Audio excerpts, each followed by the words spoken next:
এবার আল্লাহ তাআলা নির্দেশ দিলেন, হাবিব আপনি মক্কা থেকে হিজরত করে মদিনায় যান। সাইয়েদনা আবু বকর সহ আল্লাহর নবী মক্কা থেকে হিজরত করে মদিনায় রওনা করলেন। সাইয়েদনা আবু বকর সাথে কিছু খাবার দাবার নিয়ে নিলেন। 2-3 দিন জার্নি করতে করতে আল্লাহর নবী ক্লান্ত হয়ে যান।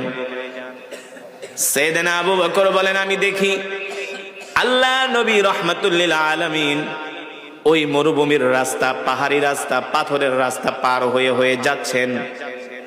আল্লাহর নবী পাথরগুলোর উপরে পাড়া দিচ্ছেন, আর পাথরগুলো তুলার মতো নরম হয়ে যাচ্ছে।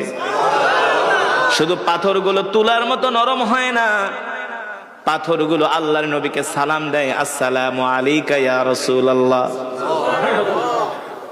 যুবক, যেই নবীকে পাথর পর্যন্ত সালাম দেয়, আল্লাহ নবী ডাক দিয়া বলে, পাথর সালাম দিলা কারণ কি?